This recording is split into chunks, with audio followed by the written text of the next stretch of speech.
A lei dizia o seguinte: a herança era dada para os homens, não para as mulheres. Só que essas 5 irmãs não tinham nem um irmão. O pai delas tinha morrido e essas 5 irmãs não teriam direito à herança, porque a lei era desse jeito. Essas 5 mulheres corajosas tiveram a coragem de ir até a autoridade suprema. Moisés, príncipes, sacerdotes, e foram lá na porta da tenda da congregação para falar com Moisés. Por que a gente não pode receber herança? Se o nosso pai morreu, ele só tem filhas. Ela levou a causa delas diante de Moisés. O que Moisés fez? Levou a causa delas diante de Deus. E o que Deus fez? Deus disse: é justo o que elas estão pedindo. A partir de hoje, o pai que não tiver filhos, a herança vai para as filhas. 5 mulheres mudaram a lei. Isso eu acho fantástico. 5 irmãs fizeram um movimento tal que elas não foram só elas as beneficiadas. Eu quero pensar com você aqui um pouquinho a respeito da coragem dessas mulheres. 5 mulheres muito corajosas, porque elas não tinham a mínima segurança de que ia dar certo o que elas iam pedir. Elas não tinham certeza de nada do que podia acontecer. Aliás, tinha grande chance de Moisés nem ouvir, porque como é que se muda a lei por causa de um pedido de 5 mulheres? Mas Deus estava sobre a vida delas. Aquilo foi plano de Deus.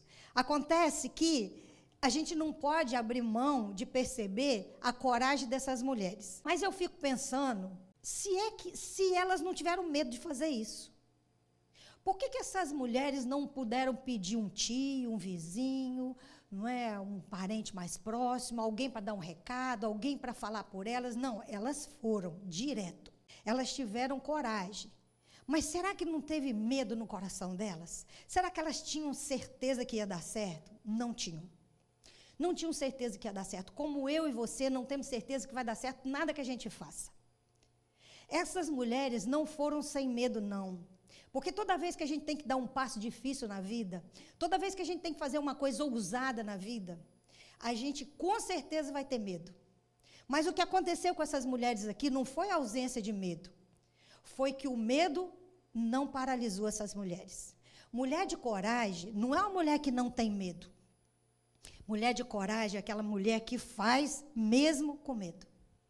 Mulher de coragem é aquela que tem certeza de que o que ela quer é justo e que o pedido dela vai chegar até o trono de Deus. Não temos garantia de nada, gente. Nenhum de nós tem garantia de nada que vai fazer na vida.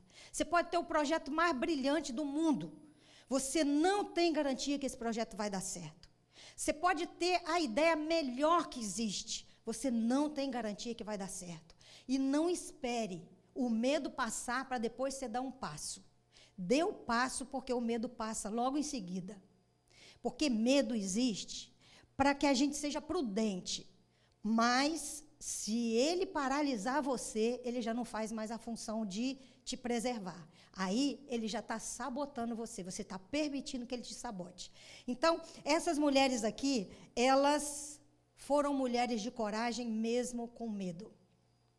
Ninguém deu a elas uma garantia, nem que elas seriam ouvidas. É importante a gente entender isso, porque cada um de nós passa por muitos desafios. Hoje, então, a gente está passando por muitos desafios que a gente nem imaginou um dia passar na vida. Mas eu quero que você saiba que mesmo que a gente não tenha nenhuma ideia do que vai acontecer depois, a nossa atitude tem que ser uma atitude confiante naquilo que é justo diante de Deus. É justo diante de Deus, eu tenho que seguir pela justiça de Deus e não pelas possibilidades terrenas. Porque pelas possibilidades terrenas, essas mulheres não teriam nem saído de casa. Outra coisa, essas mulheres, elas não foram detidas por vários medos que a gente tem. E muitas vezes detém a gente. Quantas coisas a gente pode fazer e não faz, por exemplo, porque a gente tem medo da crítica? Quantas pessoas já chegaram para mim dizendo, nossa, eu gostaria de contribuir, eu gostaria de dar uma ideia assim, eu gostaria de fazer alguma coisa desse tipo, mas eu tenho medo do que os outros vão pensar. Essas mulheres provavelmente devem ter pensado também. O que eles vão pensar da gente? Não tenha medo do que alguém vai pensar alguma coisa de você. Pensa o que Deus pensa a seu respeito. Se o que Deus pensar a seu respeito, coisa justa, não se importa com a crítica dos outros. Porque críticas vão vir o tempo todo na vida. Se você não quer ser criticado por ninguém, é só você ficar quietinho em casa e não fazer nada. Mas também não é garantia, porque alguém vai criticar você porque você não fez nada. Mas eu quero só te dizer uma coisa. Todas as pessoas que vivem em função de criticar os outros é porque ela não tem um objetivo para ela. Porque quem tem alguma coisa para fazer, quem tem algo para lutar, não perde tempo criticando os outros, faz o que tem que fazer. Então não deixa que o medo paralise você, não deixa que o medo da crítica paralise você, não deixa que o medo do fracasso paralise você, porque talvez você seja uma pessoa que já tenha tentado algumas coisas e essas coisas não deram certo. Aí você pode ficar com aquela lembrança de um fracasso e pensar assim, não, já fracassei nisso, já fracassei naquilo, aquilo não deu certo para mim. E aí você acha que você tem que ficar no mesmo lugar só porque algumas coisas não deram certo? Sabe o que a gente faz com fracasso? A gente olha aquilo que não deu certo, conserta e retoma. Porque fracassar é ficar parado com medo. Mas tentar, realizar, buscar alguma coisa, se nada der certo, você aprendeu. Então, o medo do fracasso nunca pode paralisar a gente. Outra coisa, às vezes a gente pensa o seguinte, quantas mulheres eu já tratei que elas se basearam no que elas eram, né? No sentimento de inferioridade. O que disseram para elas quando criança, o que um pai ou uma mãe falou, o que alguém disse a respeito da vida dela.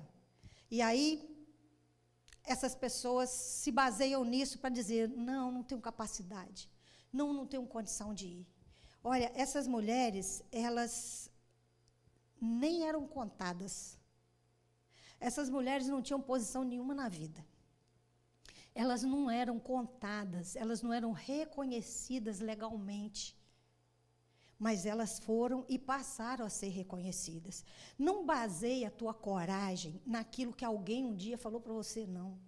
Não baseia a tua coragem na experiência que você teve no passado, não. Baseia a tua coragem naquilo que Deus pode fazer através da tua vida. Porque se você se basear nisso, você vai se surpreender com cada coisa que você vai fazer. E aquilo que você fizer não vai só abençoar você, mas vai abençoar muita gente que está ao seu lado. Então, não importa o que disseram sobre você, o que importa é o que Deus diz a seu respeito.